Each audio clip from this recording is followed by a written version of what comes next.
vous avez indiqué vendredi qu'il y aurait probablement une prédication sur le livre de Sophonie.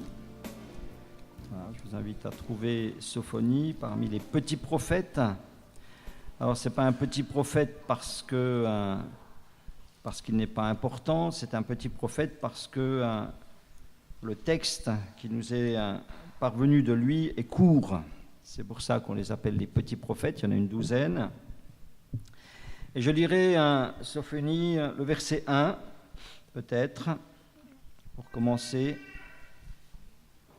La parole de l'Éternel fut adressée à Sophonie, fils de Cushi, fils de Guédalia, fils d'Amaria, fils d'Ézéchias, au temps de Josias, fils d'Amon, roi de Juda. Amen. Voilà, cette semaine, j'avais fini de lire l'évangile de Luc, alors je me suis dit, voilà, tu vas trouver un autre livre à lire maintenant dans la Bible pour suivre. Alors j'ai pris ma table des matières et j'ai regardé ce que je n'avais pas encore lu dans ma Bible cette année. Et voilà que dans la liste, je vois Sophonie. Et quand j'ai vu Sophonie, je dis, mais qu'est-ce que c'est que ça? Je ne me souvenais même pas que c'était dans la Bible. Vous voyez à quel point, si j'avais répondu à un quiz et qu'on m'avait dit Sophonie, livre de la Bible, j'aurais vraiment hésité. J'avais complètement oublié. Alors, soit dit en passant, c'est, je pense, une belle idée de prénom original pour les enfants à naître. Les parents sont toujours à la recherche d'un prénom original que les autres n'ont pas. Là, Sophonie, j'ai jamais entendu. On pourrait l'appeler Sopho, Soph, parce qu'après, il y a les diminutifs. Enfin bon, c'est une idée en passant. Voilà, alors je pense pas, je pense pas avoir fait une seule prédication dans ma vie sur le livre de Sophonie. Donc j'ai lu, redécouvert, et je vais vous proposer une pensée ce matin sur ce qui m'est apparu. Donc déjà, on a lu le verset 1, et le verset 1 sert à nous situer ce personnage. Donc c'est un nom, c'est le nom d'un prophète. Et ça nous le situe dans le temps et dans l'histoire d'Israël. Il nous est dit là qu'il a exercé son ministère au temps du roi Josias. Alors, d'emblée, comme ça, peut-être, ça ne vous dit rien, le roi Josias. Voilà, peut-être je vais vous le situer parce qu'on peut difficilement comprendre les petits prophètes si on ne resitue pas dans le cadre historique dans lequel ils ont évolué. Alors, le roi Josias, son grand-père, qui avait régné avant lui, il est fils d'Amon, mais son père Amon a régné 2 ans, et avant lui, il y a eu un roi qui s'appelait Manassé, qui a régné pendant 50 ans, et ça a été vraiment un très mauvais roi. Ça a été, pendant la période de Manassé, ça a été catastrophique, une période catastrophique pour Israël. Il y a eu de l'occultisme, il y a eu de l'idolâtrie, il y a eu un abandon total de la loi de Dieu, de la maison de Dieu. Et peut-être, vous lire 1 ou 2 passages dans le livre des Chroniques pour que vraiment on peut bien comprendre le livre de Sophonie si on comprend bien la période dans laquelle cet homme est apparu. 2 Chroniques, chapitre 33, verset 9, il est dit « Mais à cause de Manassé, 2 Chroniques 33, 9, Juda et les habitants de Jérusalem s'égarèrent et firent le mal plus que les nations que l'Éternel avait détruites devant les enfants d'Israël. L'Éternel parla à Manassé et à son peuple, mais ils n'y firent pas attention. Alors l'Éternel fit venir contre eux les chefs de l'armée du roi de Syrie qui saisirent Manassé et le mirent dans les fers. Voilà, ils le menèrent à Babylone. C'était pas très brillant. Et donc, dans cette période-là, après Manassé, apparaît donc ce Josias, chapitre 34, verset 1. Josias avait 8 ans lorsqu'il devint roi. Il régna 31 ans à Jérusalem. Il fit ce qui est droit aux yeux de l'Éternel. Il marcha dans les voies de David son père. Il ne s'en détourna ni à droite ni à gauche. La 8e année de son règne, donc il avait 16 ans, lorsqu'il était encore jeune, il commença à rechercher le Dieu de David, son père, et la 12e année, il commença à purifier Juda et Jérusalem des hauts lieux, des idoles, des images taillées et des images en métal fondu. Voilà. Donc, entre ce Manassé et ce Josias, je dis, il y a son père, Amon, mais celui-là, il va régner seulement 2 ans, il va être assassiné. Et donc, ce Josias, il se retrouve là au pouvoir à l'âge de 8 ans. Et il nous est dit qu'à l'âge de 16 ans, donc, dans les premières années, il y a un retour à la foi en Israël. Il y a, on l'a vu, un désir de purification, donc d'enlever toutes ces idoles qui sont là. Et je pense qu'on peut raisonnablement penser que le prophète Sophonie a joué un rôle dans ce réveil spirituel, dans ce retour à l'obéissance à la loi de Dieu. Et juste un dernier extrait là dans les Chroniques, au verset 34 et au chapitre 34 au verset 14. Au moment où l'on sortit l'argent qui avait été apporté dans la maison de l'Éternel, le sacrificateur Ilkija trouva le livre de la loi de l'Éternel donné par Moïse. C'est-à-dire qu'on nettoie le temple, et puis, qu'est-ce qu'on découvre dans un coin du temple? La Bible. On ne savait même plus que ça existait, on ne s'en occupait plus, on ne la lisait plus, ça avait été complètement abandonné, oublié.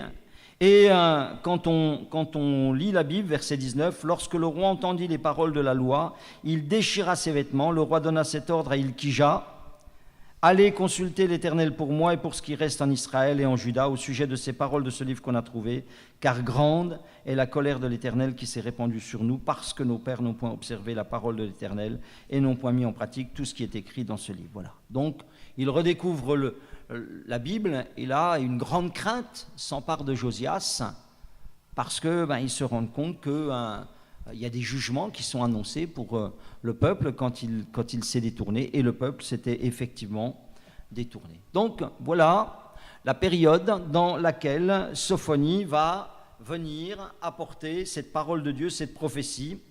Et voilà donc comment commence le livre de Sophonie, au verset 2, après qu'on ait vu dans quelle période ça se situait. Le verset 2 dit « Je détruirai tout sur la surface de la terre, dit l'Éternel.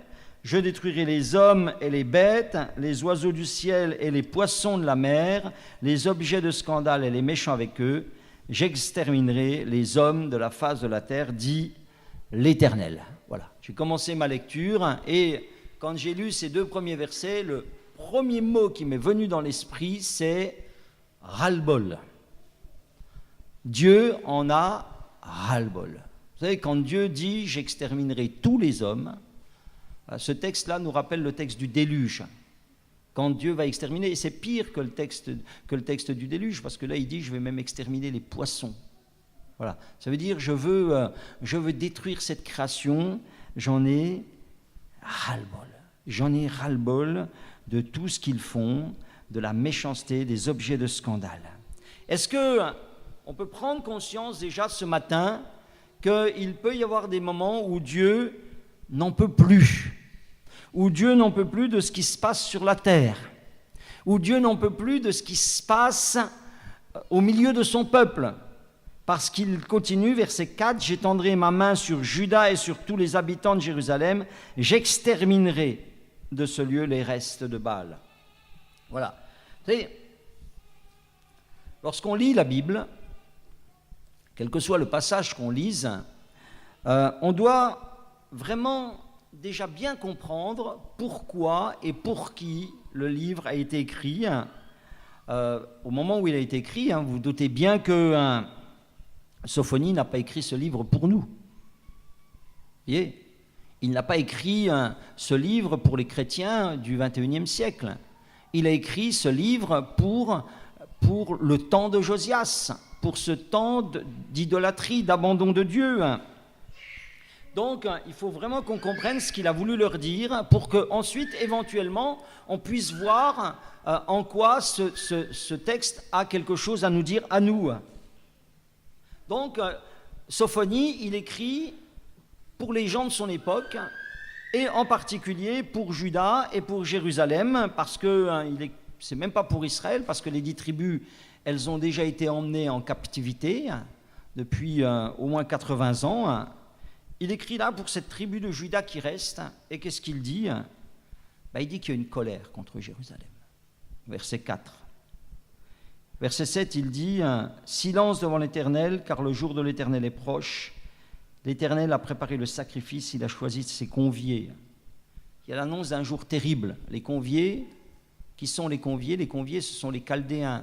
C'est l'armée de Nebuchadnezzar qui viendra de Babylone et qui l'a convié pour ce sacrifice, c'est la destruction de Jérusalem.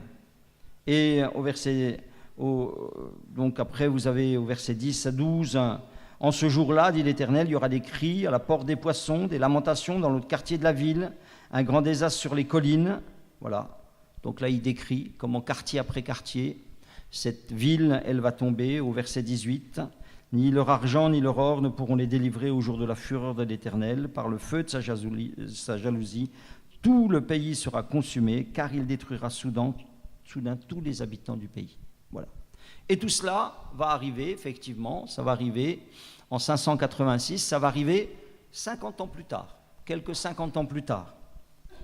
Alors une première question, première parenthèse que j'ouvre ici, pourquoi tant de temps entre l'annonce du jugement et le jugement lui-même? Deux petites raisons nous sont données, c'est important de les considérer parce que parfois, aussi dans nos vies, la punition de Dieu ne tombe pas subitement sur nous lorsque nous péchons, mais ce n'est pas pour ça qu'elle ne viendra pas. Deux choses, chapitre 2, verset 3, « Cherchez l'Éternel, vous tous humbles du pays, qui pratiquez ses ordonnances, recherchez la justice, recherchez l'humilité, peut-être serez-vous épargnés au jour de la colère de l'Éternel. » D'abord, il y a un temps entre l'annonce du jugement et le jugement, parce que Dieu laisse toujours un temps pour se repentir. Il a toujours l'espoir que les gens vont changer. C'est ce que dit le Nouveau Testament quand il dit que Dieu use de patience, ne voulant pas qu'aucun périsse, mais que tous parviennent à la repentance. Recherchez, peut-être serez-vous épargnés. Voilà. Il y a une porte qui est ouverte avec un engagement à se tourner vers Dieu. Et la deuxième raison, chapitre 3, verset 7, il est dit « Je disais, si du moins tu voulais me craindre, avoir égard à la correction, ta demeure ne serait pas détruite, tous les châtiments dont je t'ai menacé n'arriveraient pas. » Et on peut penser que le châtiment a été retardé parce que Josias, eh bien, il va mener des réformes.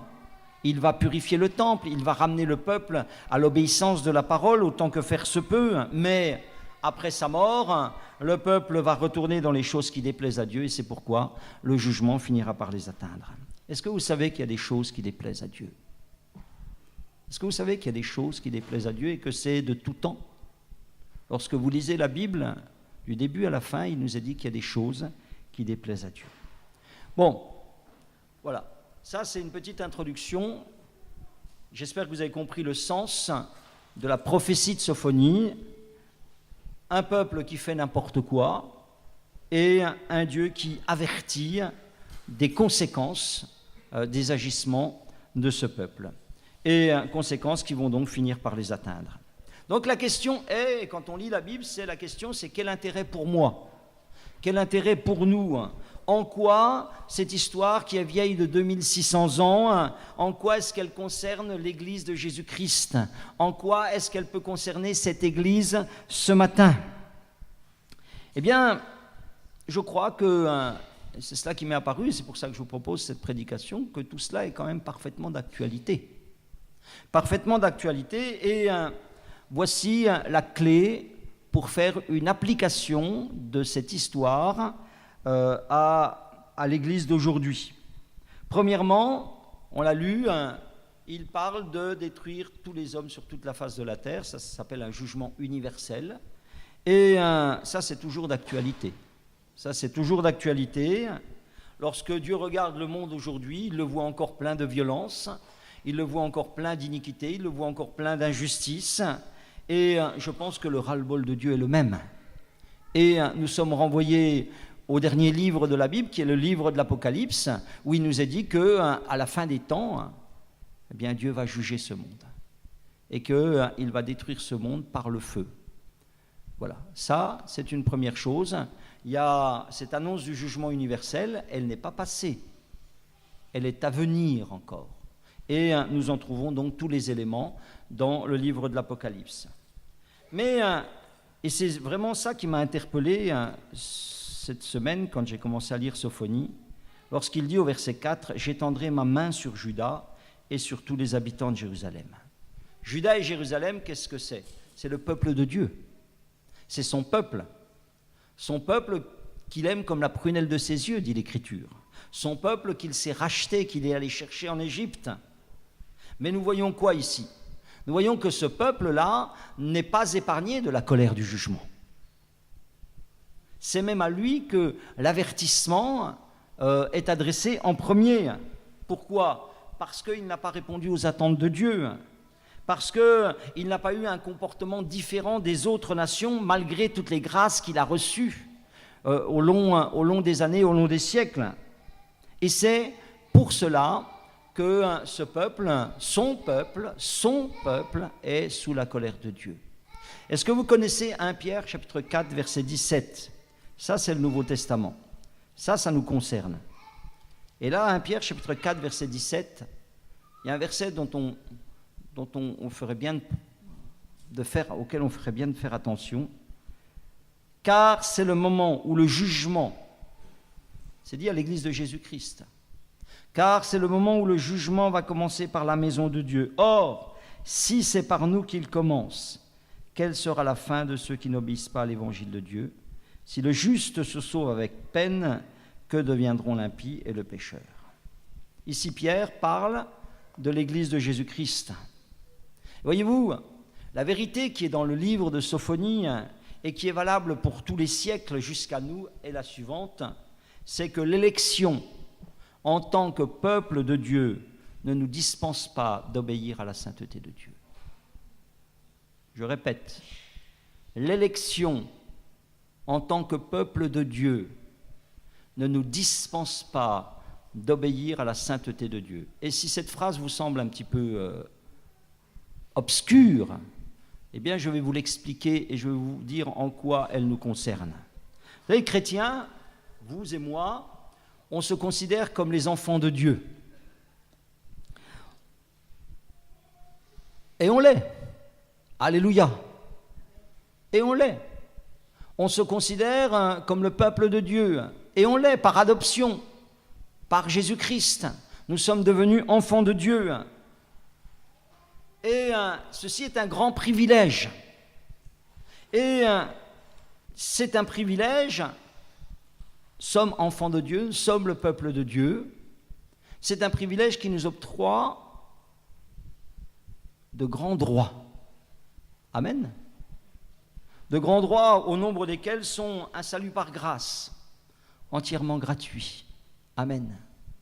Un accompagnement de Jésus-Christ tous les jours.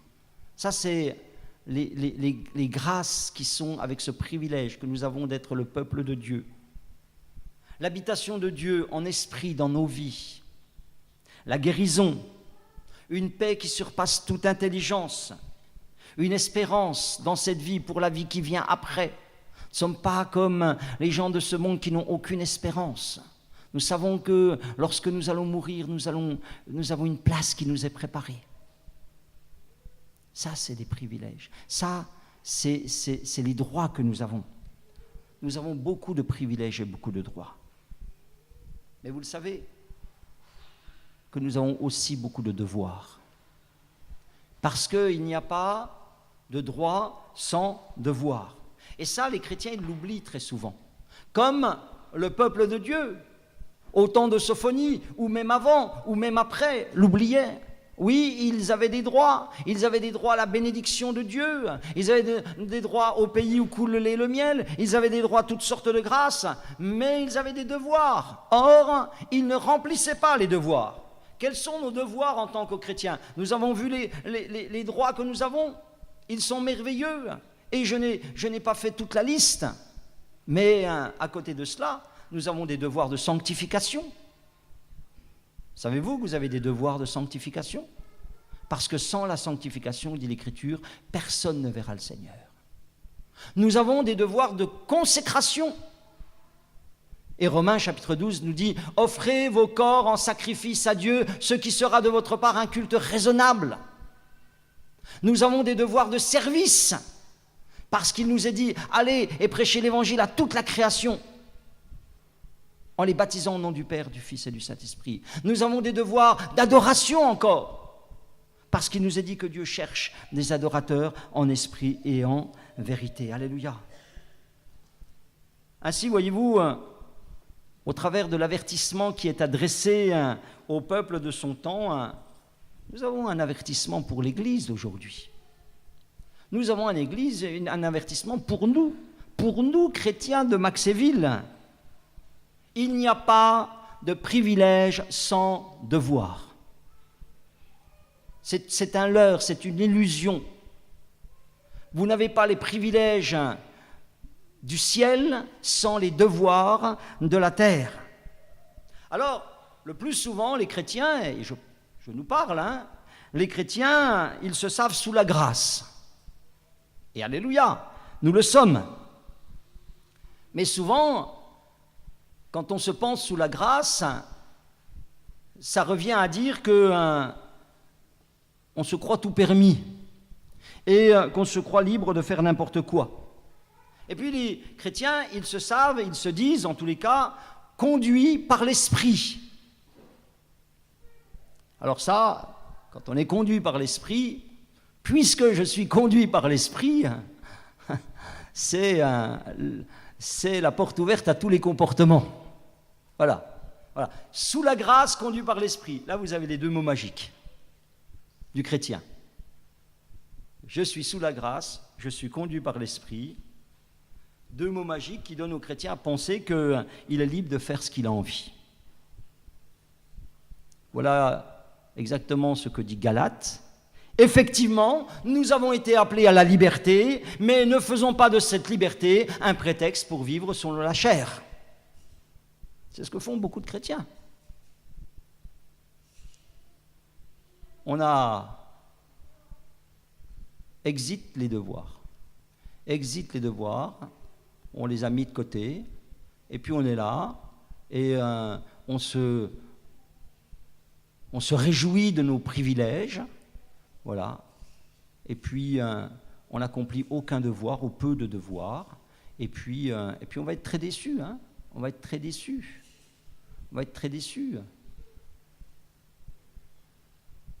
Prendre des libertés, il y a des devoirs, prendre des libertés avec le jour du Seigneur, on vient pas.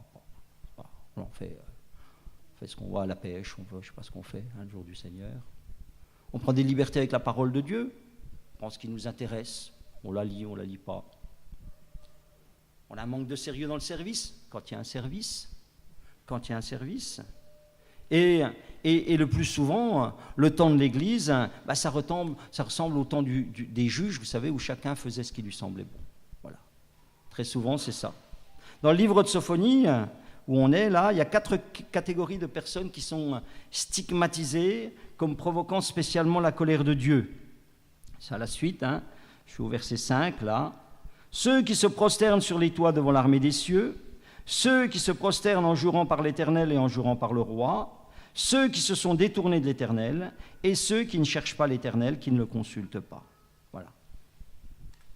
Il y a 4 catégories de personnes.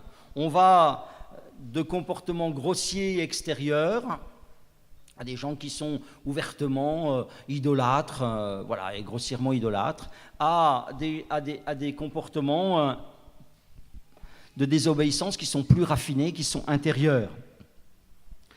4 catégories de personnes. La première, 5a, ceux qui se prosternent sur les toits devant l'armée des cieux.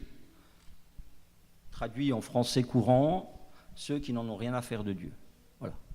Ça, c'est des gens, ils sont là, ils étaient dans le peuple de Dieu, mais au lieu d'adorer l'Éternel, au lieu de chercher à faire sa volonté, ils adoraient qui bon leur semble. Ça n'était pas du tout leur préoccupation. Leur centre d'intérêt est totalement ailleurs.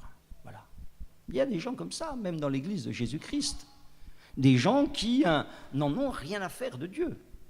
Voilà. On est là, on suit, mais on ne cherche pas à être un adorateur de Dieu. Vous avez une deuxième catégorie, ceux qui se prosternent en jurant par l'Éternel et en jurant par leur roi. Ceux qui sont mélangés. Dieu, ni plus ni moins que le roi. Ils jurent par l'Éternel, ils jurent par le roi. Dans ces vies, je dirais qu'il y a un compartiment Dieu. Le dimanche matin, par exemple. Et puis, le reste de la semaine, on passe à autre chose. Je dirais que c'est des vies saupoudrées d'un petit peu de religion. Voilà. On jure par l'Éternel, on jure par le roi. Mais ça, ce n'est pas satisfaisant pour Dieu. Pour le Dieu qui a donné toute sa vie en sacrifice, pour le Dieu qui a racheté à un grand prix, ce n'est pas satisfaisant. Vous avez au verset 6, ceux qui se sont détournés de l'Éternel. Ça, c'est des gens, ils se sont détournés, ça veut dire qu'ils ont connu, ça veut dire qu'ils ont reçu, ça veut dire qu'ils ont marché un temps. Mais ils retournent aux choses anciennes. Voilà. Détourner, retourner, voilà. Vous savez que la conversion, c'est faire un demi-tour, se tourner vers Dieu. Là, ils se sont tournés dans l'autre sens à nouveau. Et puis, la dernière catégorie, ceux qui ne cherchent pas l'Éternel, qui ne le consultent pas. Voilà. Ça veut dire que la volonté de Dieu, elle n'est pas recherchée, elle n'est pas prise en compte. Voilà. On fait ce qui nous plaît. On fait ce qui nous plaît. Y a-t-il un chrétien dans la salle? Amen. Vous savez, moi, quand je dis ça, moi, le premier, je suis repris. Vraiment, franchement, je ne suis pas très à l'aise. Je ne suis pas très à l'aise avec ça. Voici le verset 12 de Sophonie. En ce temps-là, je fouillerai Jérusalem avec des lampes. Je châtierai les hommes qui reposent sur leur lit et qui disent dans leur cœur, l'Éternel ne fait ni bien ni mal. Voilà. Ça veut dire que Dieu va fouiller, Dieu va regarder dans tous les recoins. Il dit qu'il va regarder dans tous les recoins et puis il va mettre en lumière tout ce qui est. Les hommes qui reposent sur leur lit, qu'est-ce que ça veut dire ça? C'est une jolie image. Les hommes qui reposent sur leur lit. Vous savez, c'est quoi la lie? La lie du vin. La lie du vin, c'est ce dépôt qui se fait, c'est des matières organiques mortes qui se déposent au fond du vin, au fond de la cuve. Et ce qu'on est obligé de faire, c'est qu'on est obligé de transvaser le vin, séparer la lie, parce que si on laisse le vin sur la lie, elle finit par donner un mauvais goût, ou elle finit par donner une couleur au vin qui abîme le vin. Parce que le vin repose sur sa lie. Donc il est troublé, il est altéré par la lie, par ce dépôt. Les hommes qui reposent sur leur lit, vous savez, c'est tous ces dépôts qui sont au fond de nous, au fur et à mesure du temps, qui se sont déposés, des dépôts de rancune, des dépôts d'impureté, des dépôts de pensées négatives, des dépôts de toutes sortes de choses qui ne sont pas à la gloire de Dieu. Et les hommes reposent sur leur lit, ça veut dire on se repose dessus, on ne les abandonne pas, on ne s'en sépare pas, on ne transvase pas. Vous voyez, on ne s'en sépare pas. Et ensuite, toutes ces vies-là, elles prennent le goût, elles prennent la coloration de cette lie de rancune, d'impureté. On se retrouve avec des vies qui sont agressives, avec des vies qui manquent de paix, parce que des hommes reposent sur leur lit. Et si Dieu prend sa lampe ce matin et fouille le fond de nos cœurs, qu'est-ce qu'il va découvrir? Qu'est-ce qu'il va découvrir? En ce temps-là, je fouillerai Jérusalem, je fouillerai dans mon peuple et je mettrai en évidence les choses qui sont réellement. Ceux qui disent dans leur cœur, l'Éternel ne fait ni bien ni mal. Pourquoi on en arrive? Qu'est-ce que ça veut dire, les gens qui disent Dieu ne fait ni bien ni mal? C'est les gens qui se disent, je me suis mal comporté, j'ai mal agi, j'ai fait des choses qui n'étaient pas très chrétiennes, il ne s'est rien passé. Ah, j'ai même été béni, j'ai même trouvé un boulot. Dieu ne fait ni bien ni mal. Ça veut dire que Dieu ne s'en occupe pas. Ça veut dire que Dieu ne s'en occupe pas. Vous savez ce que c'est ça? Ça, c'est de l'incrédulité. Et Dieu va fouiller ça. Des gens qui s'imaginent qu'ils font un petit peu n'importe quoi, des choses qui ne sont pas chrétiennes du tout, et puis ils disent dans leur cœur, Dieu ne fait ni bien ni mal. Voilà. Ils disent, Dieu ne s'occupe pas de ça, il laisse faire. Vous savez, vous avez un verset dans les psaumes qui dit, tu t'es imaginé que je te ressemblais parce que je me suis tu, parce que je me suis tu, quand tu as fait ce qui n'était pas à ma gloire, tu as cru que je te ressemblais. Je vais tout mettre devant tes yeux et je vais te reprendre. Ça, c'est une parole de l'Écriture. Et voyez-vous, si mon message s'arrêtait ici ce matin, je pense qu'on mettrait sans difficulté un verset en pratique, c'est le verset 7, « Silence devant le Seigneur ». Hein? Là, je pense que ça serait peut-être pas la peine de vous pousser à la louange ce matin. Mais la prophétie de Sophonie, c'est 3 parties, comme toutes les parties, comme toutes les prophéties d'ailleurs. C'est toujours la même. Quand l'Esprit de Dieu parle, il parle toujours de la même manière. C'est toujours la même construction.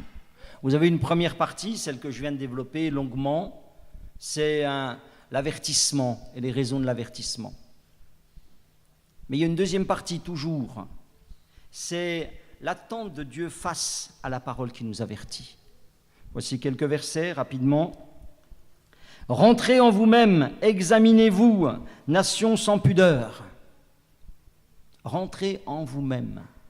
Vous savez ce que dit l'Écriture? La Bible dit que, l'Écriture dit aux chrétiens que si on s'examinait de nous-mêmes, on ne serait pas jugé. 1 Corinthiens chapitre 11, que si on s'examinait nous-mêmes et qu'on mettait sa vie en règle, Dieu n'aurait pas besoin de nous juger. Rentrez en vous-même.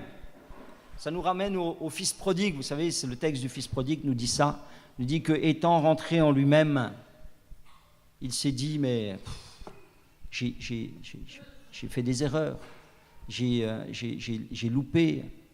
Et étant rentré en lui-même, il fait le bilan de sa vie devant Dieu et il se remet en question, ce fils prodigue. Et surtout, il dit, je me lèverai, j'irai vers mon Père, je vais réparer. Il prend la résolution de prendre un autre chemin. Et ce texte dit, rentrez en vous-même avant que le décret s'exécute, avant que la colère ardente de l'Éternel fonde, avant que le jour de la colère fonde. 3 fois avant. Rentrez en vous-même. Vous savez ce que dit l'Écriture? Aujourd'hui, si tu entends ma voix, n'endurcis pas ton cœur. Avant.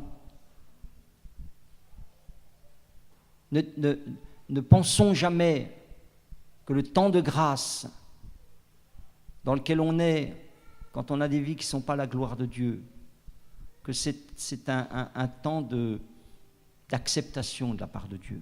C'est une patience pour qu'on se repente. Il a une attente, Dieu, en face de l'avertissement, qu'on rentre en soi-même. Il a une attente, verset 3, « Cherchez l'Éternel, vous tous humbles du pays, qui pratiquez ses ordonnances, recherchez la justice, recherchez l'humilité. Peut-être serez-vous épargnés. » Cherchez, pratiquez, recherchez la nature de Dieu pour votre vie, la justice, l'humilité. Peut-être, c'est une porte ouverte. C'est une porte entrouverte pour éviter le pire. Une troisième attente, ou encore un troisième aspect de cette attente, au chapitre 3, au verset 7. Je disais, si du moins tu voulais me craindre, parce qu'il est dit au verset 6, j'ai exterminé des nations, leurs tours sont détruites, j'ai dévasté leurs rues, plus de passants, leurs villes sont ravagées, plus d'hommes, plus d'habitants. Je disais, si du moins tu voulais me craindre, avoir égard à la correction, ta demeure ne serait pas détruite, tous les châtiments dont je t'ai menacé n'arriveraient pas. Qu'est-ce que Dieu veut? C'est qu'on se laisse avertir. Ici, il dit, est-ce que vous ne voyez pas ce qui est arrivé à ceux qui ont persévéré dans la désobéissance? comment il y a eu des conséquences dans leur vie. Est-ce qu'on n'apprend pas de l'histoire des autres? Est-ce que ça ne nous donne pas la crainte? Oh, si tu voulais me craindre. Dieu attend ça, qu'on ait une crainte de Dieu dans son cœur. Et que cette crainte nous pousse à agir conformément à ce que Dieu attend. Donc, il y a une première partie, c'est l'avertissement. Il y a une deuxième partie, c'est l'attente d'une prise en compte. C'est des portes ouvertes, avant que, peut-être. Et puis, il y a une troisième partie, c'est le projet de Dieu. C'est le projet de Dieu pour son peuple. Parce que vous savez ce que dit, hein, j'ai pour toi des projets de paix. C'est ce qu'il dit dans Jérémie. Les bons projets de Dieu. Les bons projets que Dieu a pour son peuple. Et dans lesquels on est encouragé à entrer sans attendre. À entrer tout de suite. À entrer sans avoir à subir les coups de la correction. C'est le verset qu'on vient de lire. Tous les châtiments, si tu voulais me craindre, avoir égard à la correction, ta demeure ne serait pas détruite. Tous les châtiments ne t'arriveraient pas. Je voudrais vous dire 4 choses que Dieu veut pour nous. Il les voulait pour son peuple et il les veut pour nous.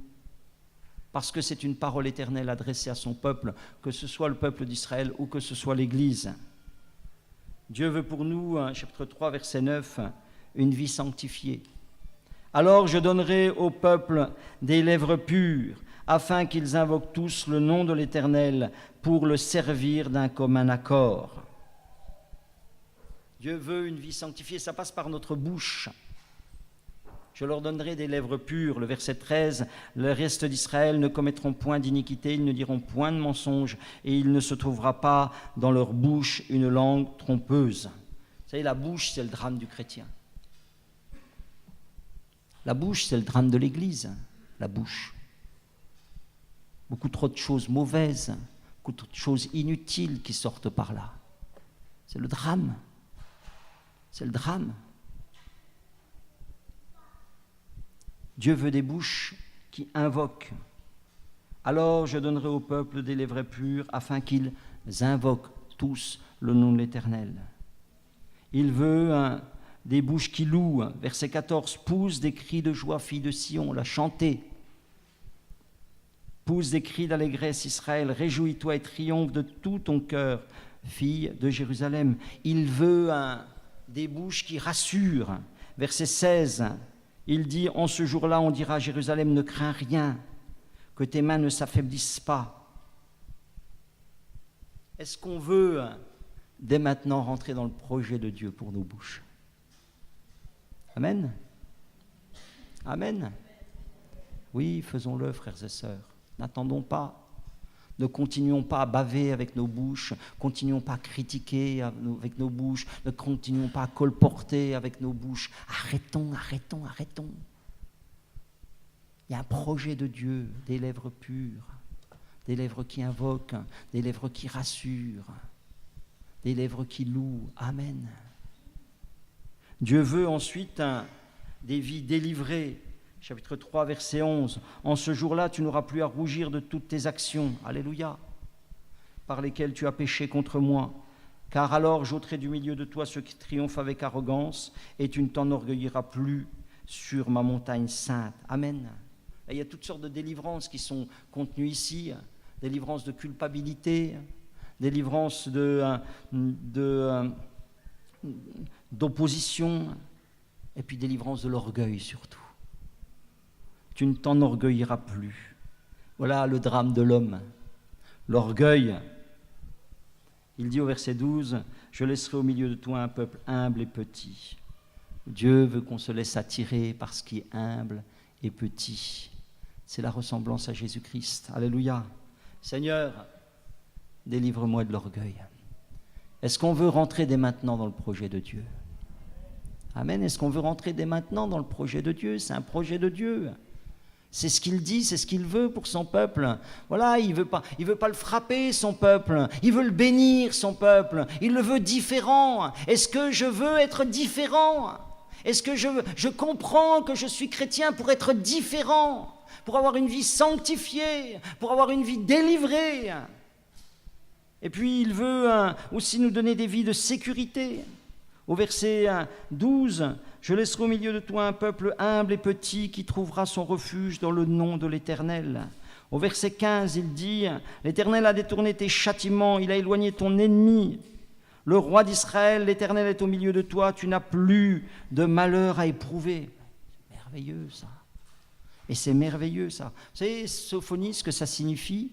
Sophonie, c'est un prénom qui veut dire celui que Dieu protège, celui que Dieu cache. Est-ce qu'on ne veut pas être des Sophonies? Amen. Amen. Est-ce qu'on ne veut pas dès maintenant rentrer dans le projet de Dieu pour nous? Amen. Être des hommes et des femmes qui sont cachés en Jésus-Christ, qui trouvent en lui leur refuge. Amen. Et qui vivent de cette sécurité dans leur cœur, dans leur vie, parce qu'ils savent que si Dieu est pour eux, qui sera contre eux? Amen. Et Dieu veut, et c'est aussi son projet, ajouter des âmes à son peuple. Il dit au verset 18, « Je rassemblerai ceux qui sont dans la tristesse. » Il dit au verset 19, « Je délivrerai les boiteux et je recueillerai ceux qui ont été chassés. » Il dit au verset 20, « Je ramènerai vos captifs sous vos yeux. Je vous rassemblerai, je vous ramènerai. » Amen. Vous savez, Dieu a des projets de rassemblement, des projets de rassemblement dans la joie. L'Éternel, ton Dieu, verset 17, est au milieu de toi, comme un héros qui sauve, il fera de toi sa plus grande joie. Il gardera le silence dans son amour, il aura pour toi des transports d'allégresse. Dieu a des projets de rassemblement dans la joie. Est-ce qu'on ne veut pas dès maintenant entrer dans le projet de Dieu? Projet d'une vie sanctifiée, des lèvres qui font attention à ce qu'elles disent, des vies délivrées de l'orgueil, du péché, des vies qui vivent la sécurité de Dieu, qui ont une assurance, des vies qui rassemblent, des vies qui aident Dieu à rassembler ceux qui sont dans la tristesse, ceux qui sont boiteux, ceux qui sont captifs. Alléluia. Amen.